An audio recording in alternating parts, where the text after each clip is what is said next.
Right. Um, yeah, it's a little loud.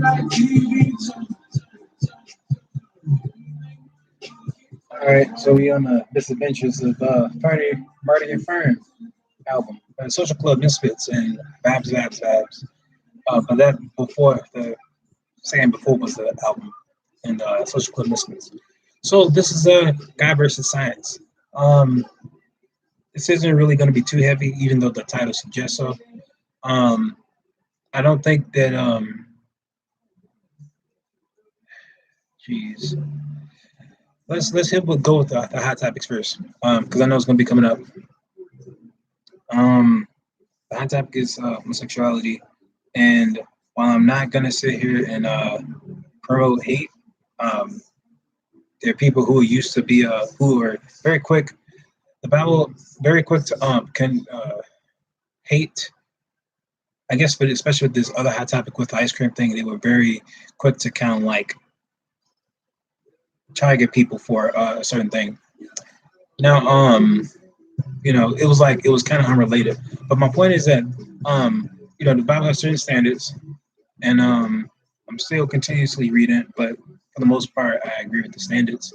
Um, uh, hot topic, homosexuality. The Bible doesn't promote it. I've heard people who, especially in that community, try to reinterpret, or to me, reinterpret the stance that homosexuality, the Grecian term is for people, the bards who had teenage boys, who just these bards, and they just had these young boys. So it's like essentially like it wasn't like actually consensual legal pedophilia. I mean, consensual legal homosexuality, but actually pedophilia at the time. Um, it made me think because in different cultures, the standard of of maturity is always different. It was never like 18 back in the day. Pretty sure it was like it could have been 13, could have been probably earlier than that. But I don't know. I don't see how that works in itself. Because regardless if it was that or not, um, it didn't really target the aspects of actually I would say ageism, because it didn't go with that. The only time it does do something very similar is when there is incest and age-related incest in the Old Testament and New Testament, as well as ancestral relations and First Corinthians 5 when it speaks about throwing the man out because he was having relations with his mother-in-law. And so, yeah, so that's the only connection I got with that. I'm talking about that first because I think I need to get that out the way first. Um, so my point, in guidance science, I don't think there has to be a actual apart from observable science.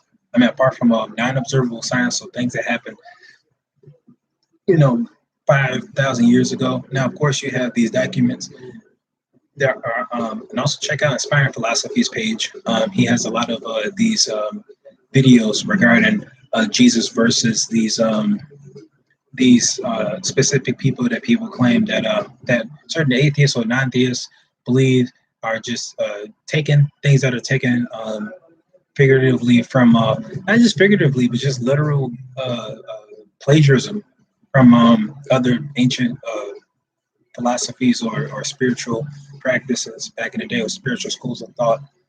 And he explains in detail about the flaws in those thoughts thinking, and how Jesus is not a copy. He is the proclaimed and acclaimed, and as people at that time believed, that was over 500, believed in terms of his authority, believed in his divinity, and the resurrection, of his body, So, and people, people have the expectations of God, and they some may suspend their disbelief with certain things like ghosts, but others are so staunch in the supernatural, against the supernaturals, that like none of that stuff can actually happen. I've never seen it, and I don't know. Yeah, I don't know. So take into account of these things. That's definitely going to be, I guess, a subjective point of view. Um, Not so much. I mean, maybe the for me, I wouldn't say that the belief of a God, or especially the Christian one in my belief, is a subjective one. But there's plenty of schools of thought, and it's like I would choose this one, especially in faith. So I guess in a sense you can call it subjective, just um just not in a generalized form of religion, because multiple school of thought are not some are mutually exclusive. Well, they're not all the same.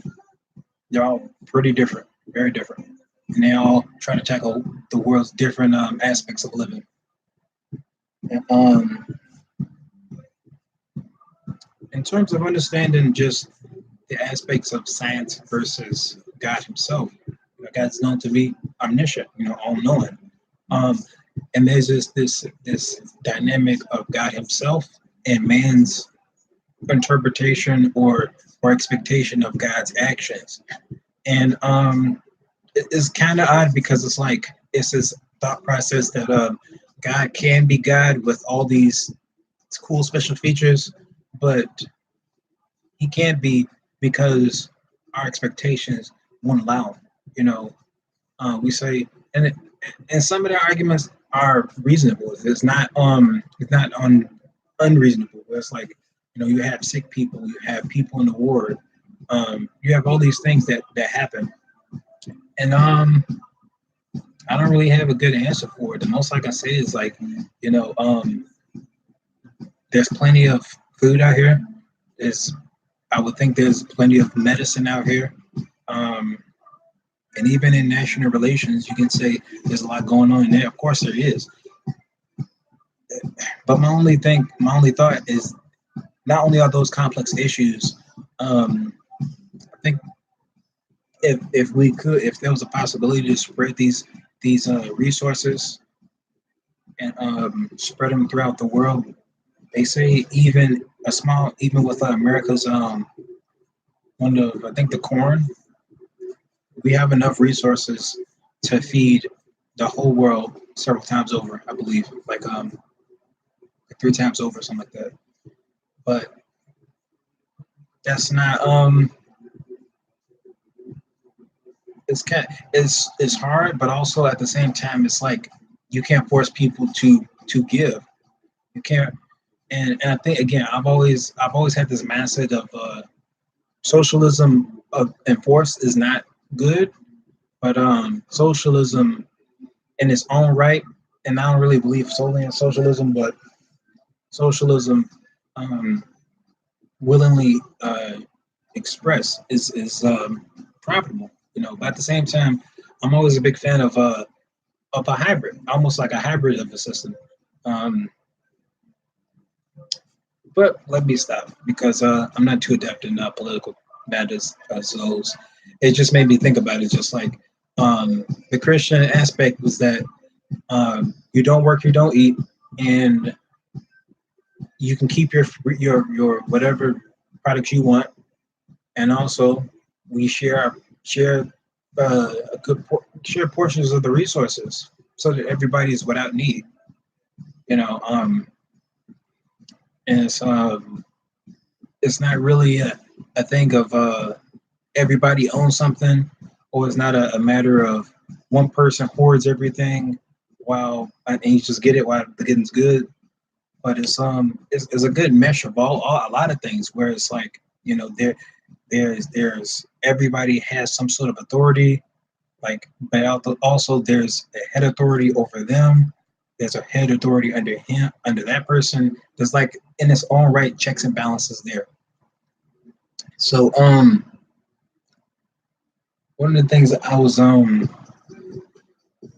don't think that to suggest a guy can be in science of any sort, I think that's rather arrogant. But that's according to them, and they don't have a belief in God. But take it to that account. Um, you know, God is a God who is a person himself. I'm sorry, that was the ironic part I was thinking, is that they force their own code of morality on the deity that is supposedly a person himself, him itself, but commonly traditionally referred as he. Not the fact that he has male genitalia, but that he's designated as a he. But traditionally speaking, but my point is that God has expressed himself to be a person with his own plans, his own goals, his own desires, and people call him evil. But if God says, "Hey, I need you to follow this plan that I've set out," and they say, "I don't want to do that. I don't want to do that. I want to do what I want to do." They're implying that God should follow them. It's like the complete opposite. No, I don't want to follow you. You follow me. You follow what I think you should do. And it's a strange thing because it's like, again, it makes sense from a very surface level perspective. But if God has already spoken, like, okay, a rich man won't get into heaven, does that mean you can't keep any possessions? No, but it's like, if you hold on to these possessions and hold on to these possessions, it's going to lead to your detriment. You won't enter my fold, my presence. Um, because you are preferring these things before myself. And if God is the great love of himself, and you prefer things that aren't even real, aren't even have life, but you are preferring this life, the small life you have. And I'm not saying you shouldn't eat, you should enjoy your life, but I'm saying that if you don't prefer that, if you prefer these things over God himself, then it's like he why should you join his abode? Why should you join that? Just because you're small and he's not? You know, God's not entitled to do anything. He does everything freely, and encourages us to do things freely as well. So it makes me helps me understand, because it's like God himself, you know, he humbles himself. He humbles himself. So he gives us all a what you call it, a example. God himself was all the way up here in this high place and loftiness, and he humbles himself, come down, so that he meets up with man, talks and converse with them, helps them divert their eyes back up to him, and have them stop being so focused and entrenched in the things that don't really matter, and point them back to the things that do matter, and those who trust in him and believe in him in this new way, in the world. This, I guess you can call it a new way, even though there's a way he's already previously expressed, and it's a way that's intelligent, that seeks intelligence, that seeks good for those who are intelligently inclined. Yes, um, but ultimately, for me, it's like rationalization. Like at the core. Sorry, I was just listening. It's pretty good. Um, Different people, social club misfits, but it made me think. Sorry, I'm getting a little distracted. It made me think. If I lost my train of thought. I was thinking something along the lines of, if we get distracted when God wants us to do something, then whose fault is it? It's not even really like. uh, um, it's not. I really lost my train of thought, man. But ultimately, God knows who's gonna open their eyes to see, who's not, who's gonna prefer their own thing. Because he knew from the very beginning who would come to him and who wouldn't. Some say, doesn't that mean we're destined to die or destined for hell or something like that? And no, because he still opens the door to faith. He just knows in the end, some people won't choose faith, no matter how good it is, no matter how efficient, how well it's being pronounced. And some people, he has to put them in these positions, or whatever position, to express his faith so other people near him can believe. Like, he has this stuff very interwoven and very planned out, plotted out, And it's not for us to know. People just want to know, and it's like one of the things I did learn is that if I did know, how do I know I'm not going to mess it up? How do I know I'm not going to sabotage and try to change it in my own fashion? I don't know. So I think it's sometimes a good idea that God doesn't show us too much, because it's like if He knows how these things are going to play out and how who's going to believe and who's not going to believe, then it's like um, God, the most He could tell us is like, here, just have faith and follow what I'm setting out to do, you know, and trust me and trust the things that I want you to do, and some of these things are hard. Some of these things are hard because you might have to talk to someone, forgive somebody, humble yourself to understand somebody, um, try to come to the point of acknowledgement within yourself about something. Like it really helps you become more introspective about things. And consider other people. There's just so much here because a lot of these aspects are loving in themselves. Humility is not loving to just be humble for somebody else or just be humble for humble's sake. It's good to be humble because it's good to do. To be to say I don't know everything. To say I can't rely on my own understanding because I don't know. If somebody got hurt, I wouldn't know why unless I knew. Unless I knew specifically what they were thinking, and that I had something to do with it. I don't know, you know, and just honestly saying it, I don't know.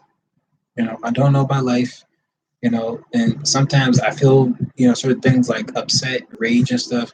I don't, you know, maybe this is why, just being honest with yourself, being honest with God Himself, and just putting yourself out there, just saying, hey, in all honesty, maybe I'm getting doubts, or maybe I I don't see this or I don't understand, and so in this aspect, this dynamic of science versus God, we battle in these we battle in this fortress in terms of our own knowledge and God's knowledge and trusting in God's knowledge, and just admitting like, we don't even know, we don't know, just admit that I don't know, but also just saying, okay, if I don't know, then let me find someone.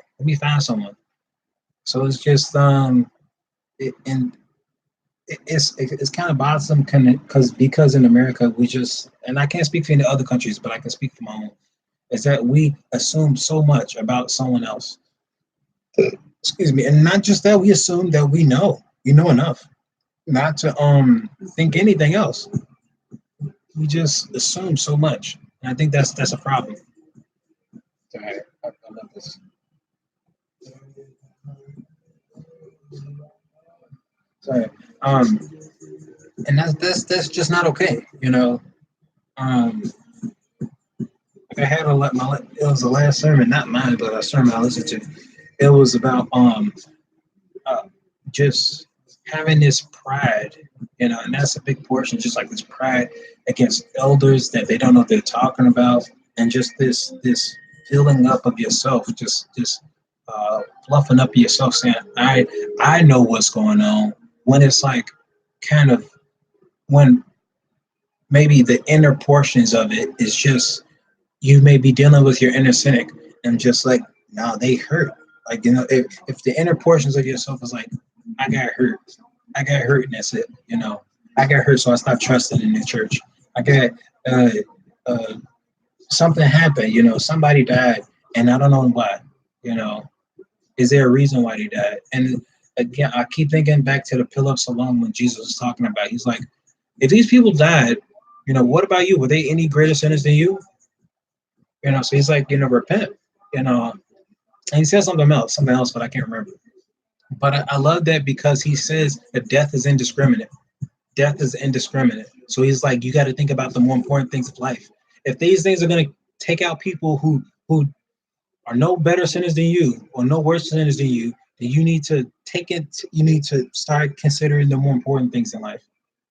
And I'm like, that is the most realist thing. Like, and that's one of the reasons why I love like just reading his Bible, because it's just Jesus is so real, man. He's so realistic. He's so honest. about the world around us, and just he doesn't sugarcoat anything or BS us with anything. He just tell us, you know, don't sit here and don't BS yourself, don't BS me, don't BS these people.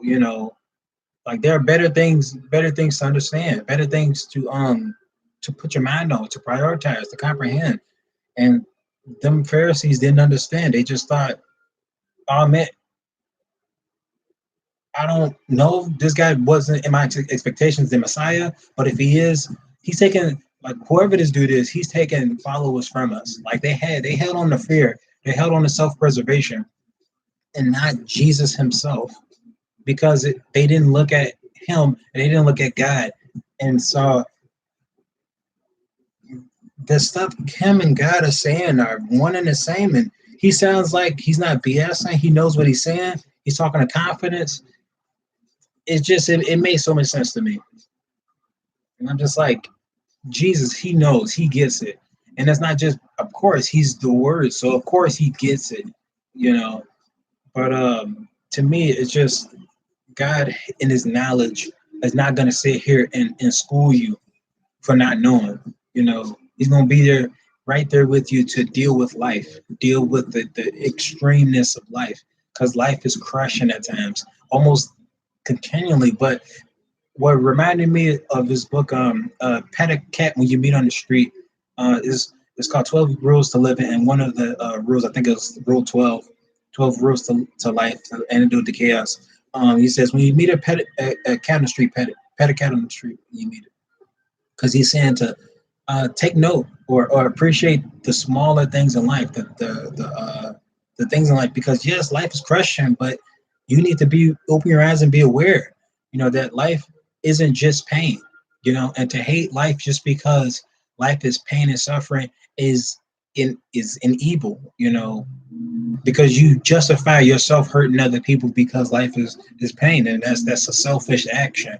That's my response is that's a selfish action, but his was saying it's evil, evil to add on to that just because life is pain, and to just justify hurting something. And again, for me, I just think that's an extremely selfish way of handling a world full of suffering, and especially misses the point of good things in life, because it exists. Bad things happen, but good things exist too. And just because bad things do happen in light of it, or and despite it, doesn't mean that life ain't hope. Life is hopeless. It's not.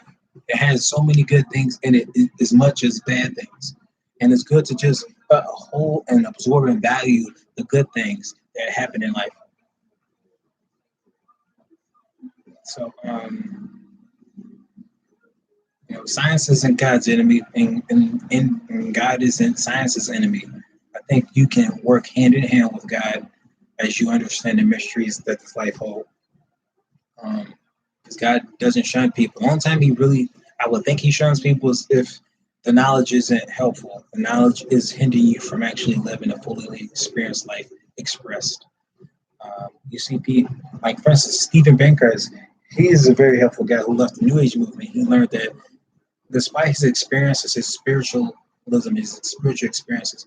Sorry, I'm kind of getting ahead of myself. I say check him out. Check out his testimony. He'll tell you everything that there is to know in his experience. And also, I believe I have his book.